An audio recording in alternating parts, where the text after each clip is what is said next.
Hola, muy buenas tardes. En nombre de Bonilla Artigas Editores y su sello Bonar y de la librería Bonilla, les damos la bienvenida a esta presentación de Confesionario de Sandra Leguel. Para esta ocasión contaremos con la presencia de la autora, Sandra Leguel, y de César G. Romero en los comentarios. Bienvenidos. Gracias.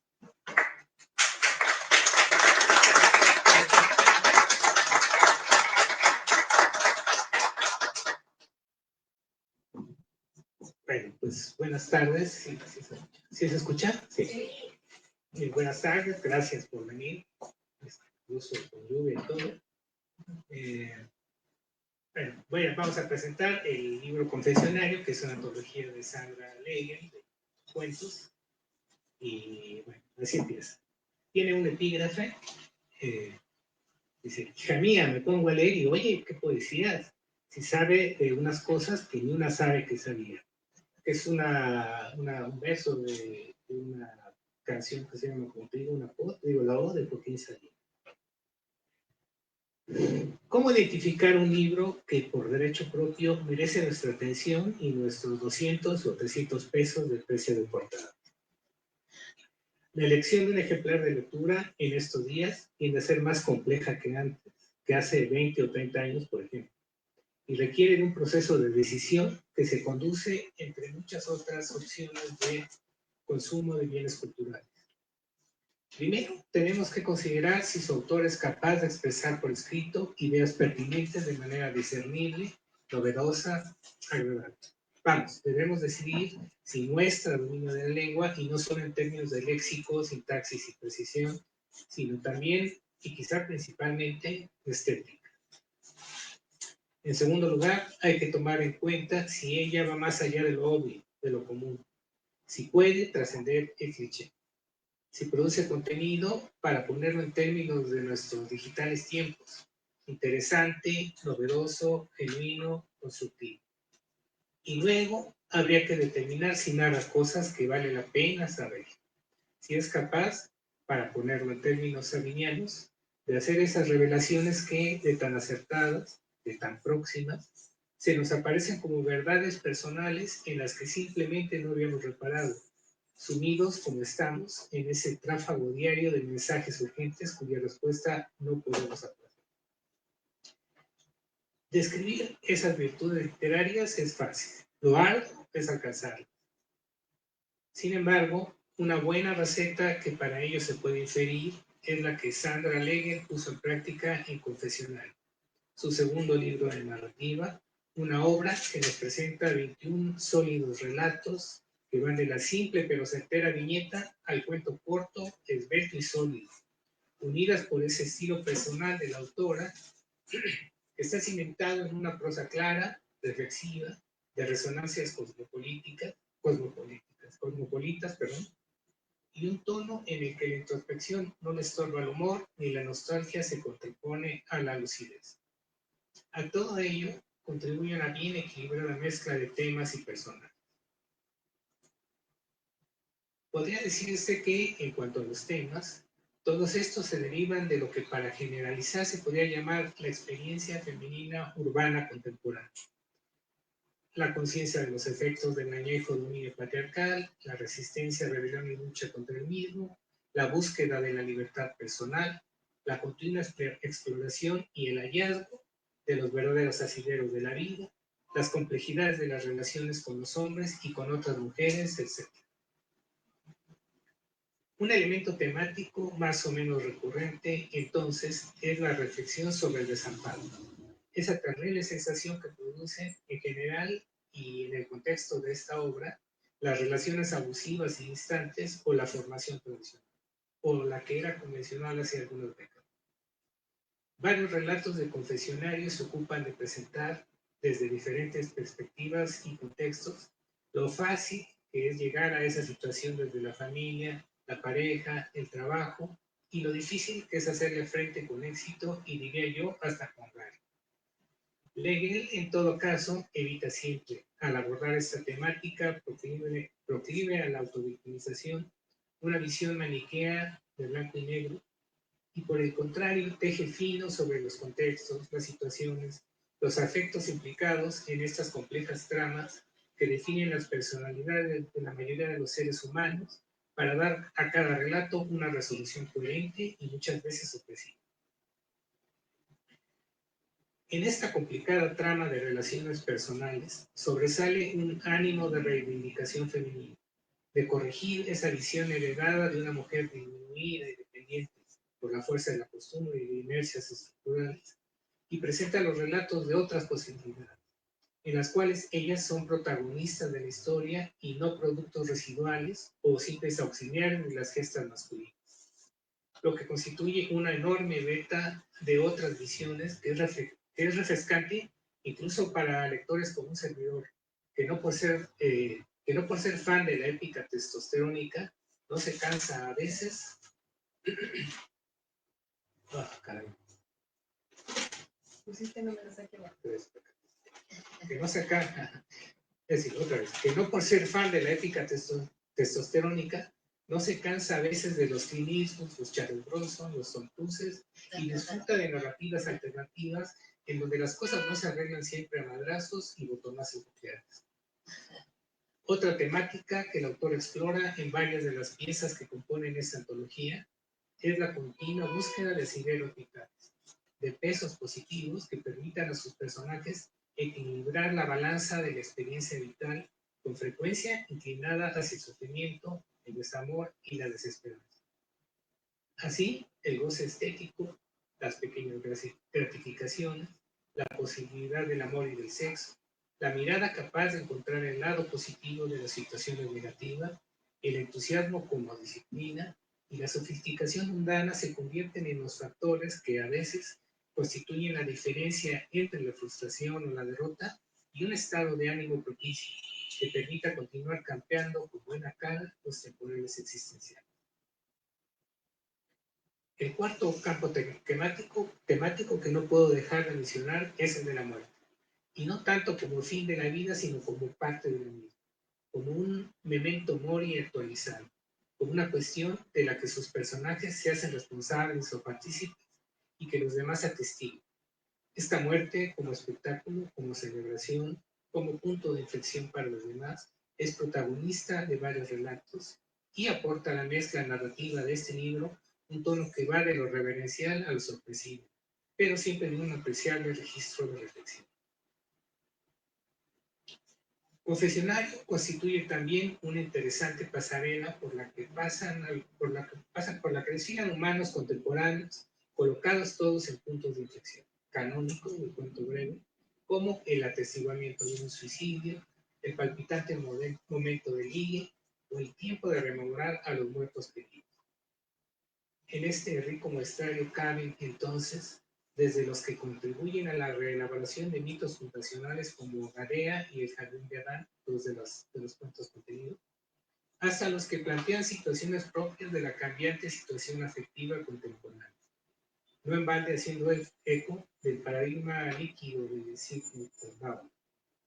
Así desfilan por el libro una abuela que practica el tough love, unos policías rendidos al amor mutuo, hombres atrapados en sus convenciones y mujeres que anhelan trascenderlas ante la sospecha de que hacerlo puede posibilitar una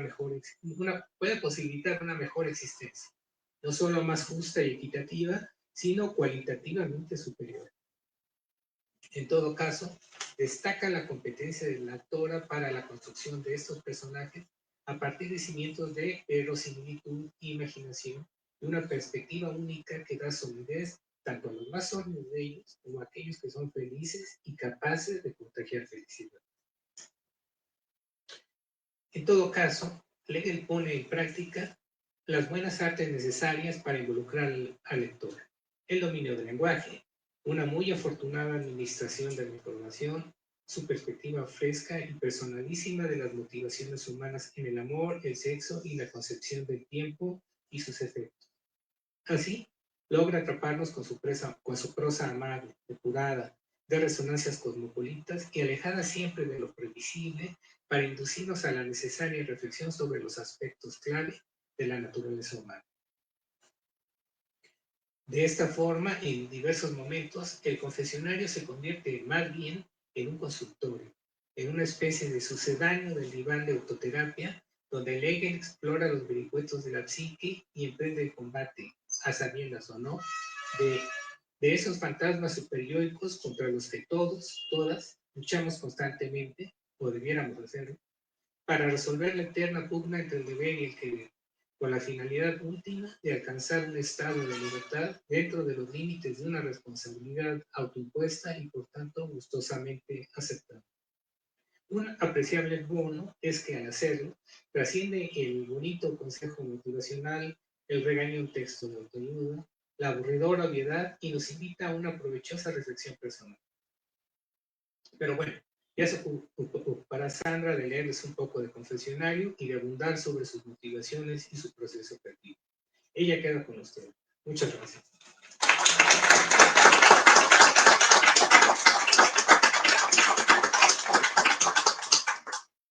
Muchísimas gracias, César. La verdad es increíble su capacidad para encontrar términos tan generosos para describir este trabajo.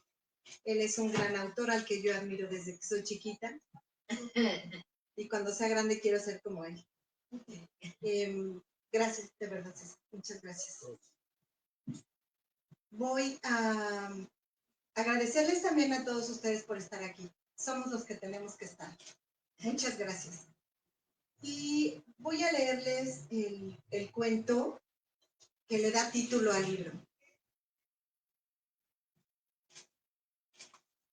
Confesionario.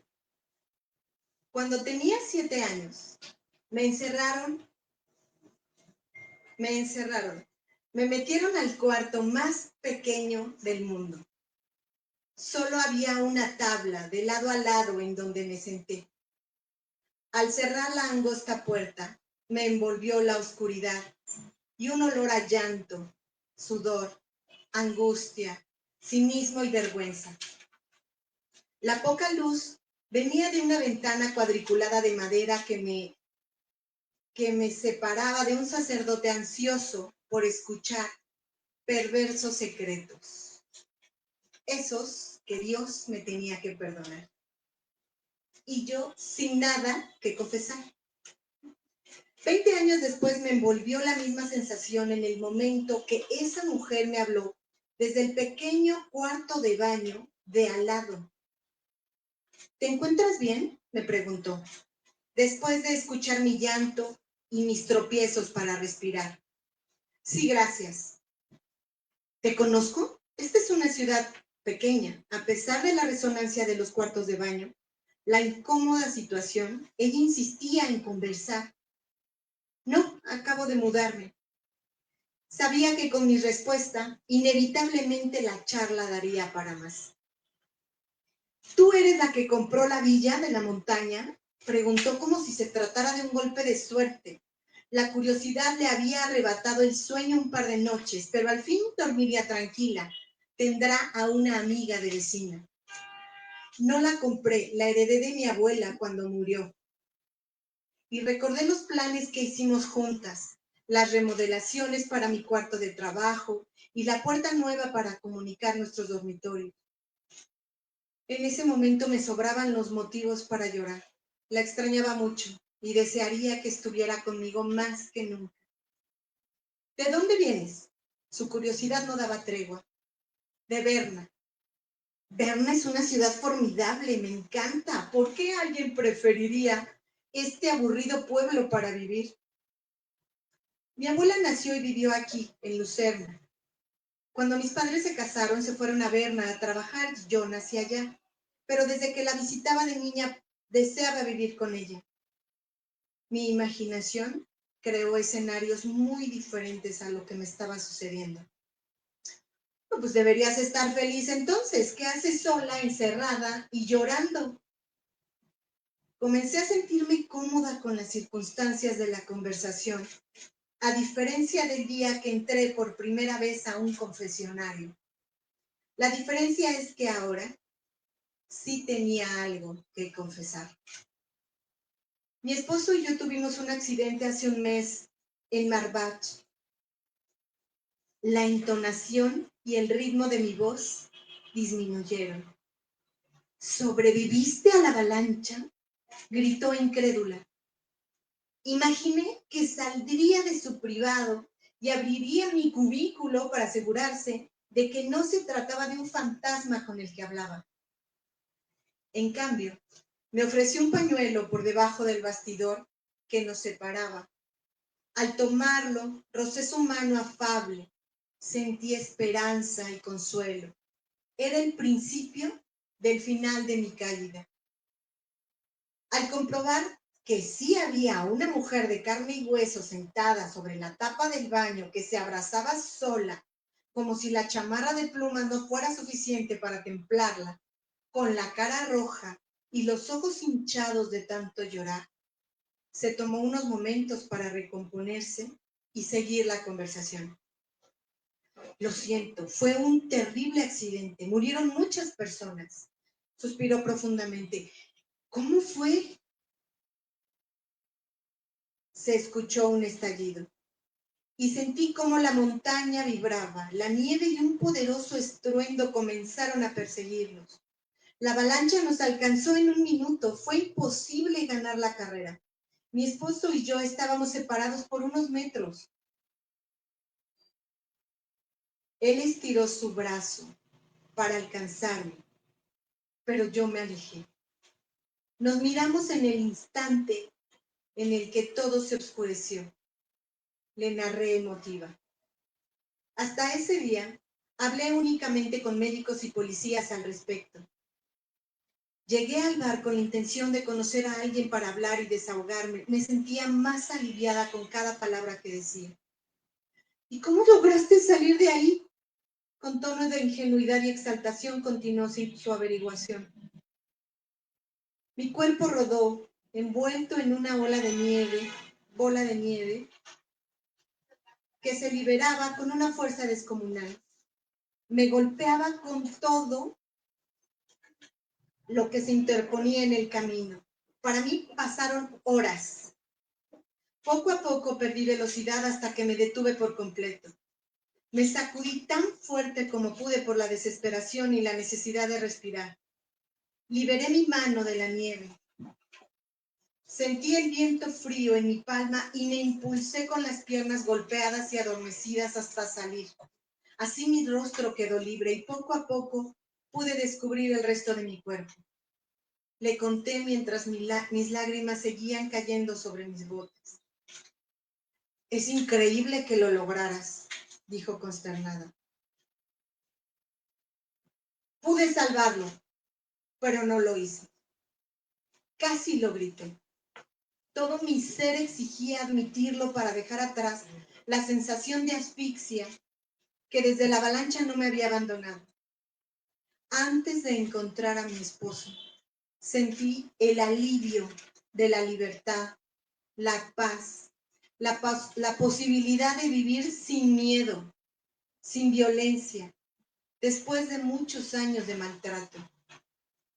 Lo busqué con la esperanza de no encontrarlo vivo. Cuando vi su bota sobre la nieve, corrí hacia él. Lo presioné y se sacudió. Se agitaba tanto como podía para dar muestras de vida. Pero yo no hice nada. Esperé a que dejara de moverse y bajé la montaña. Lo encontraron 5 días después, congelado y roto en pedazos. Se lo dije llorando. Tengo pesadillas, sueño que sigue vivo y que viene por mí.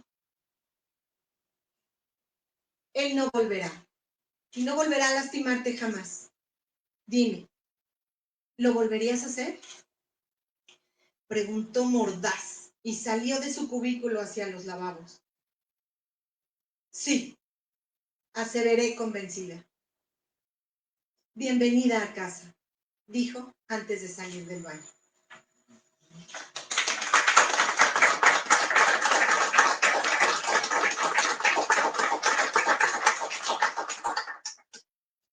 Obviamente se trata de una muerte ficticia. No fui capaz del asesinato, sigue vivo, pasándome una pensión puntualmente, pero es una reflexión respecto a la muerte que sí debemos, en la que sí debemos trabajar, morir, dejar morir al dolor, al maltrato, a la indiferencia.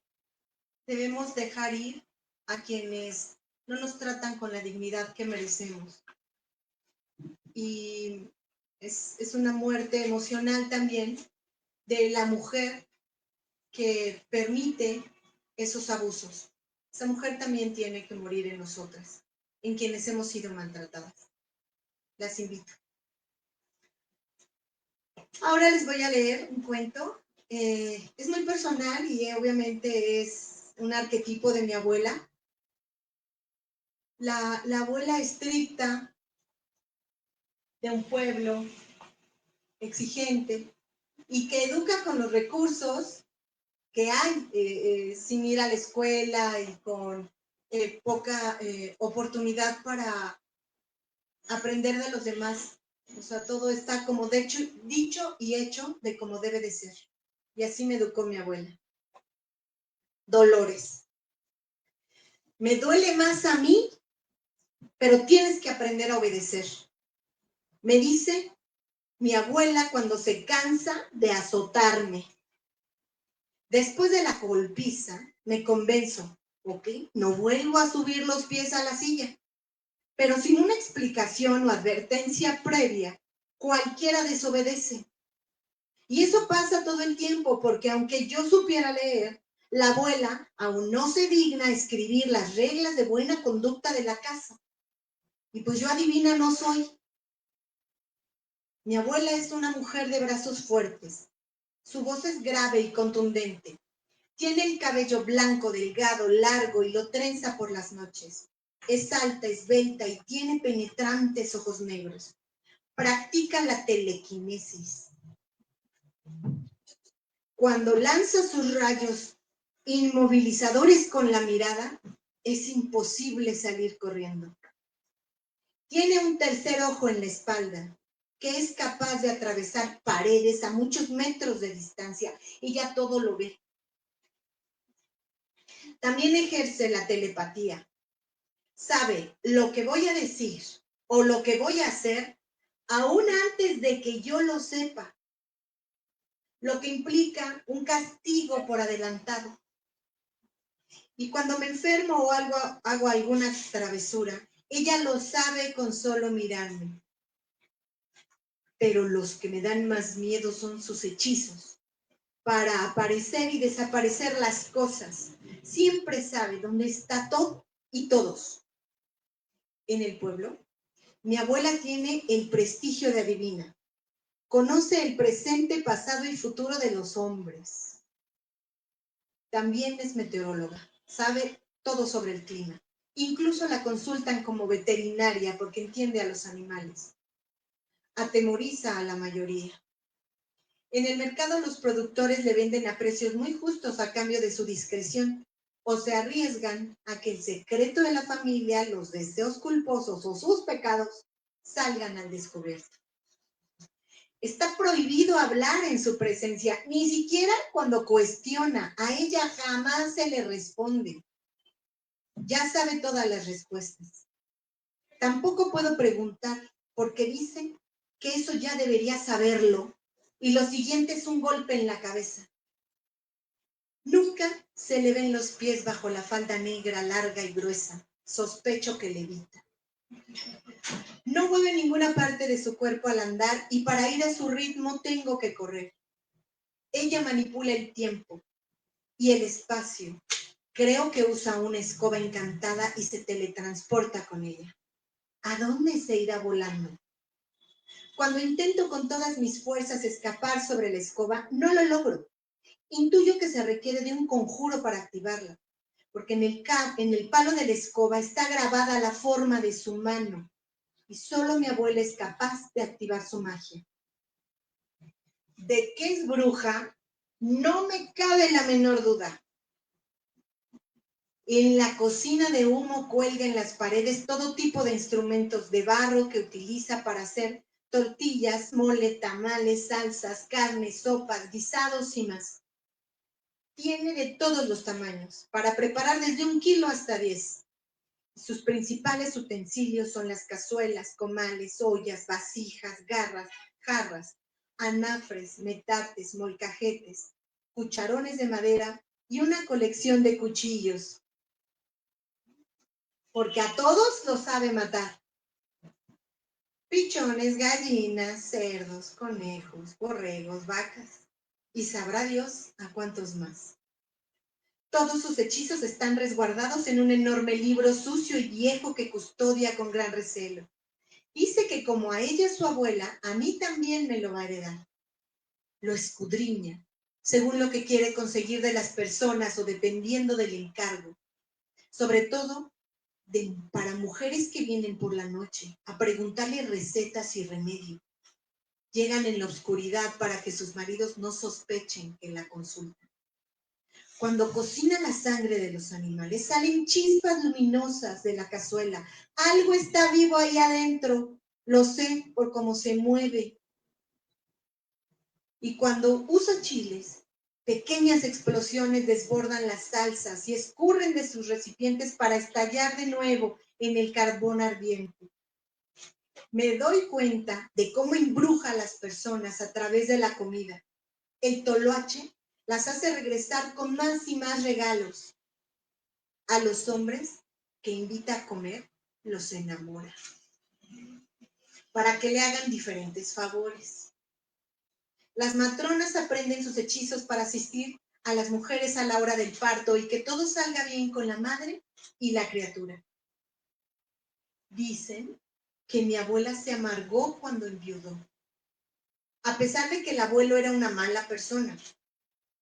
Lo sé porque ella siempre me decía que poco faltó para que la matara de un coraje. Yo la espío cada luna llena, cuando acude al cementerio. Ahí llora, a veces, cuando cree que nadie la ve. Usa sus lágrimas para mojar la tierra que cubre a mi abuelo. Lo atormenta con sus reclamos para que el pobre no descanse. Ya cumplí 14 años y me lleva a todos lados. Con la mirada se asegura de que vea todo lo que hace. No me da clases, pero quiere que aprenda. Se platica en voz alta por qué hace cada cosa y se dirige a mí para preguntar a qué huele la comida. ¿Qué veo en esas plantas? ¿Qué siento cuando toco un animal? ¿Qué escucho? Además de otras voces. Hoy, como nunca, me levanté antes que ella, justo al amanecer. Puse el café y los frijoles. Me apuré a barrer y escuché a lo lejos su voz. Me susurró el hechizo para salir volando y la escoba se encendió. Mi abuela no despertó.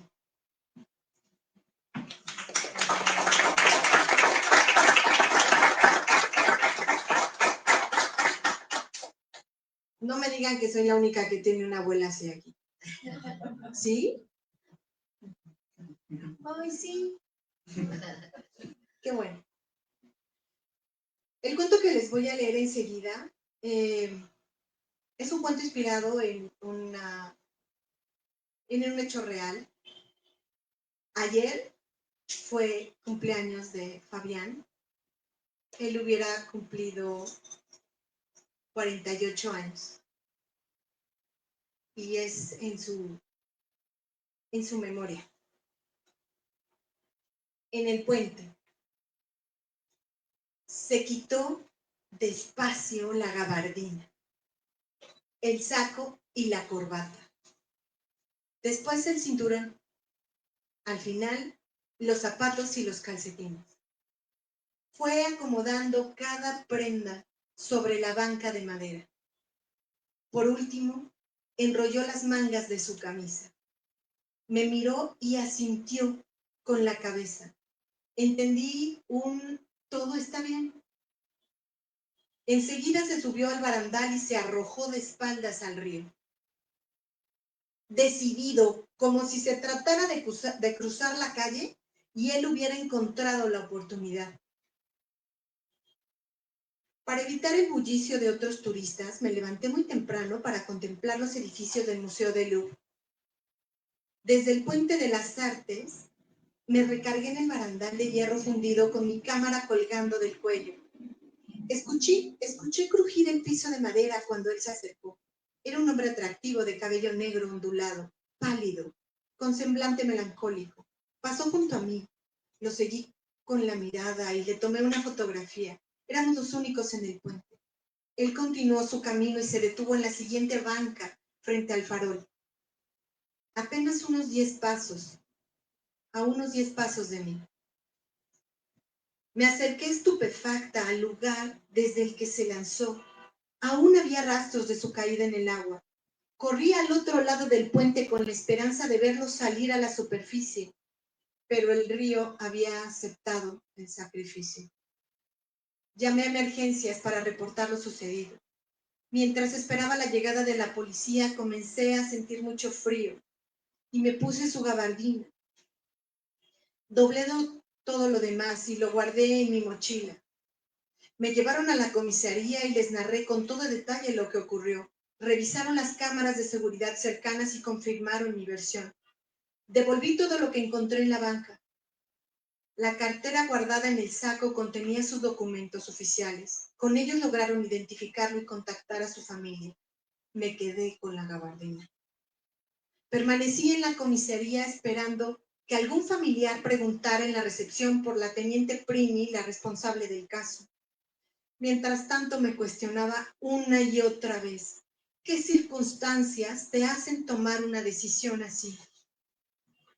Un reproche narcisista vertía culpabilidad en mi conciencia.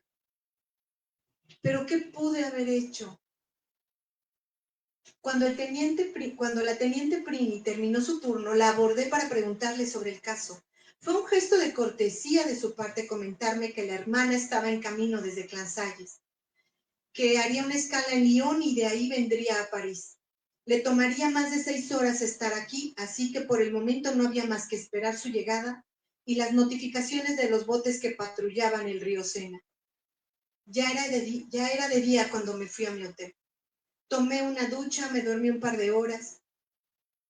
Compré un café del camino a la vuelta a la comisaría y aún no regresaba la teniente. Me senté a esperar junto a una joven que lloraba discretamente. Le di un pañuelo y levantó la cara para agradecerme. Enseguida reconoció la gabardina de su hermano por el bordado de sus iniciales, FP, en la solapa. Me preguntó por qué la llevaba puesta. Me presenté y le expliqué que había sido testigo de lo ocurrido.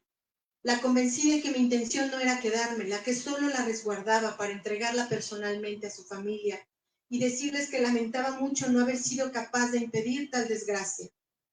Ella fue comprensiva y me cuestionó minuciosa. Al fin llegó la teniente Prini y la puso al tanto de la situación. Le notificaron que encontraron a su hermano en la primera esclusa de las afueras de París. La acompañé a reclamar el cuerpo. Ella decidió llevarlo al crematorio enseguida. Me pidió que siguiera a su lado. Llegó el momento de despedirnos. La abracé y le devolví la gabardina de Fabián. Carol, que conocía el bolsillo secreto de la prenda, lo revisó en busca de indicios, de respuestas, y encontró un sobre con el sello del Hospital Psiquiátrico de Saint-Anne. Eran los resultados de diferentes estudios que durante meses le realizaron y una carta con el diagnóstico de un reconocido psiquiatra de París. Le confirmaba que una enfermedad neurodegenerativa afectaba irremediablemente su cerebro. El suicidio de Fabián París significó un acto de amor y dignidad hacia sí mismo. El detener el sufrimiento, la locura, la enfermedad, con una muerte bajo sus términos. Carol me dio la gabardina de Fabián y también me quedé con su mirada. A cambio, le regalé su última fotografía.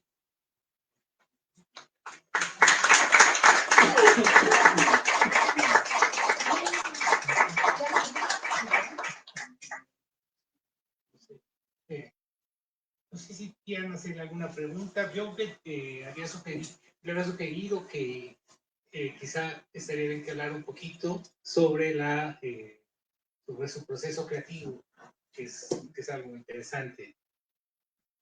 Pues no sé si quieran preguntarle algo sobre algún cuento en particular. El micrófono disponible, pues si alguien quiere consultar.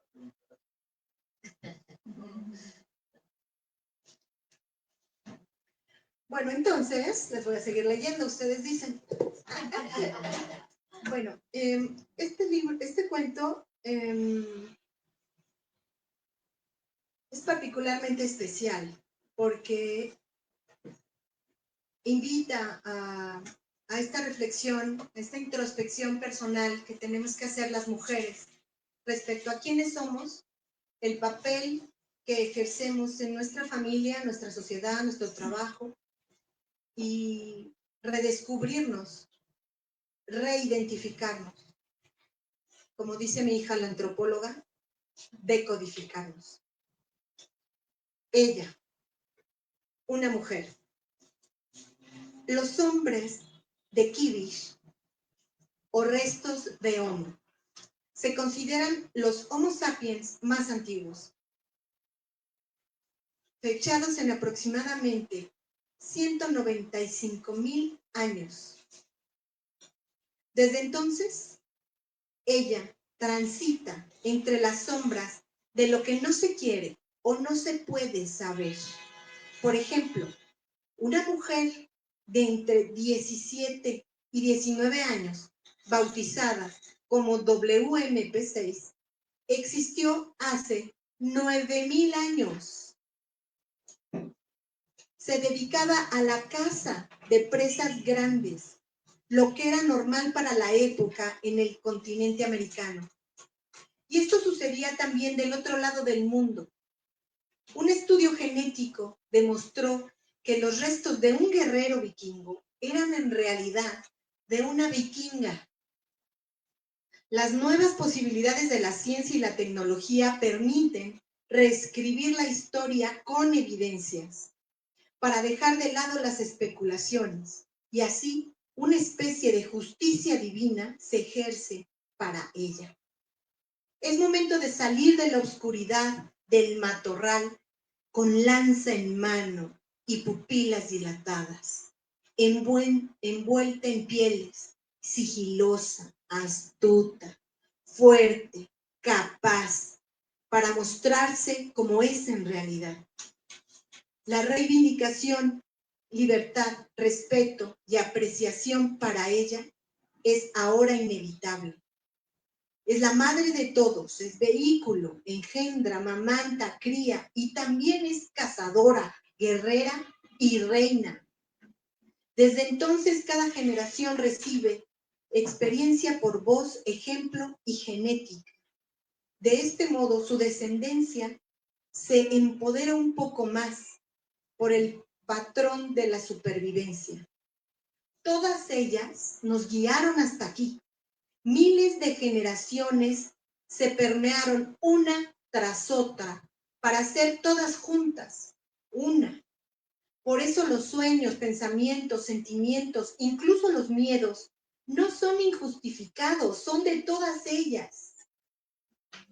Tienes mucha más información a la que puedes acceder.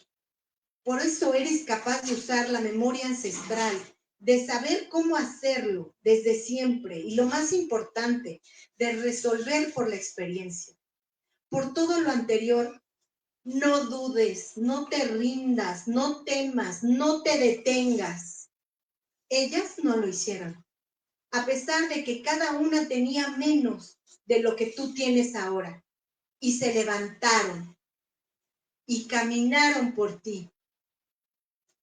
Eres un eslabón más de la gran cadena de ellas en la historia de la humanidad. La única certeza que tienes es que no solo se puede, se debe continuar por todas y cada una. Tu descendencia confía en la fortaleza de tus brazos y tu corazón, en tu guía, tu sabiduría y tu amor por la siguiente ella. esa será tu mayor fortaleza. Ella no adivina el futuro, lo conoce.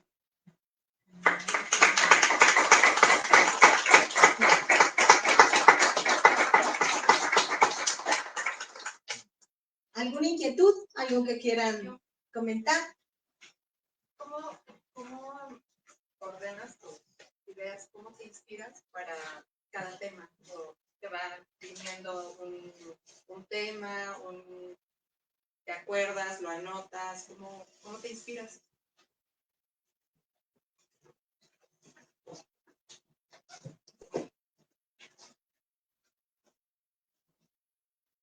En muchos casos son detonadores. Detonadores que te proponen. En otros casos son una experiencia que como leí en el último cuento, una experiencia que te hace recordar historias que son, además de tuyas, de tu madre, de tu abuela, de tu bisabuela. Y yo creo que todas tenemos mucho más que contar de lo que estamos conscientes. Si tomamos lápiz, papel, el ordenador, la laptop, cualquiera de nosotros que se ponga a escribir se dará cuenta que tiene mucho que decir. Cualquiera puede, cuando se sienta y su intención es esa, cuestionarse qué está sintiendo, qué está pensando, qué quiere decir, qué quiere compartir.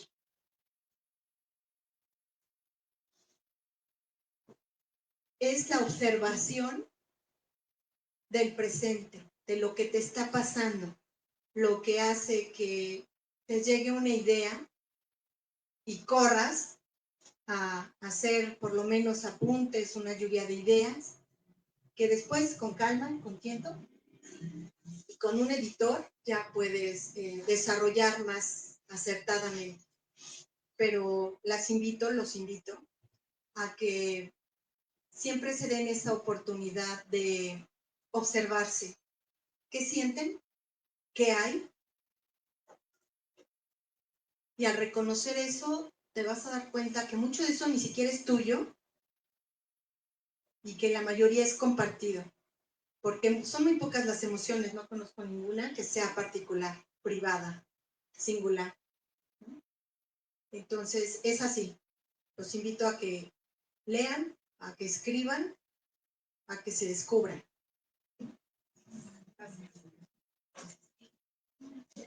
¿Algún otro comentario, consulta o pregunta? Bueno.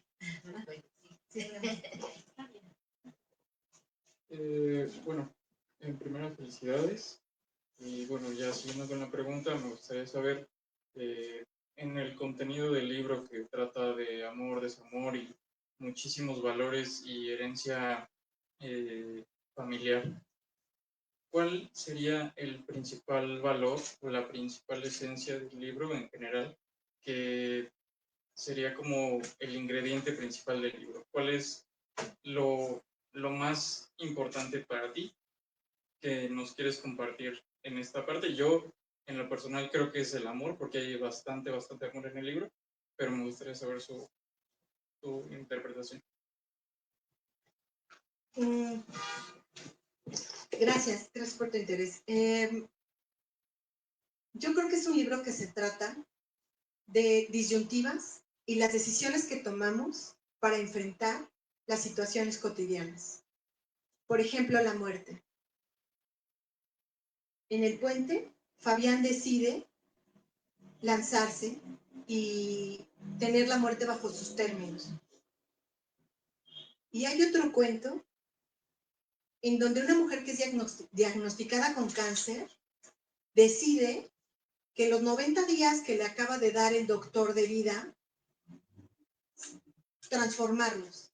Y al final no muere, por la manera en la que asumió esa sentencia de muerte. Es un libro que te da la oportunidad de decidir quedarte o irte,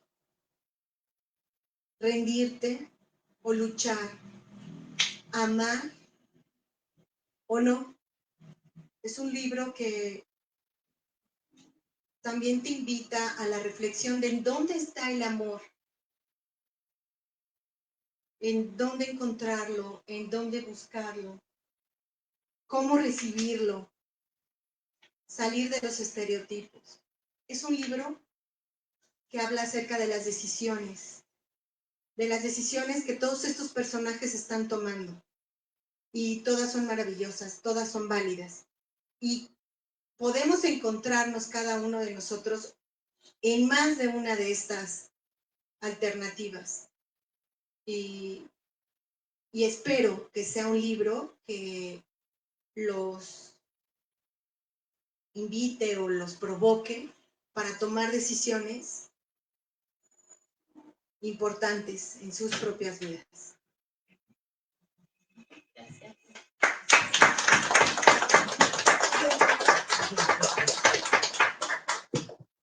¿Dónde hacer algunas palabras? ¿No? Pues agradecer una vez más a este extraordinario autor y editor, agradecer a mi familia, a mi querida amiga María, porque sin ti no estaría aquí, María. Estaría muy lejos, pero no estaría aquí. Muchas gracias, María, porque tú me trajiste hasta acá. A mis hijos, obviamente, y a todas las personas, amigas y familia que está aquí, que son entrañables y que su presencia manifiesta su cariño para mí y es recíproco. Y por último, un confesionario es una invitación a atreverse, a hablarse. Si no quieren encerrarse, pueden hacerlo en la mesa de su comedor, en su jardín, en una plaza, tomando un café, un whisky. Confesarnos nuestras emociones, nuestros estados, nuestros anhelos, nuestros sueños, nos acerca a nosotros mismos, a conocernos. Y cuando sabemos quiénes somos, somos invencibles. Los invito a confesarse. Gracias.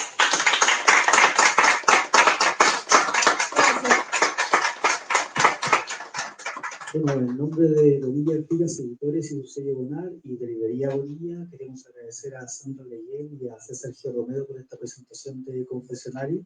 También aquí al público presente, bueno, hay ejemplares del libro sobre el mostrador, por si a alguno le interesa. Muy buenas tardes. También los invitamos a un vino de honor. Muchas gracias.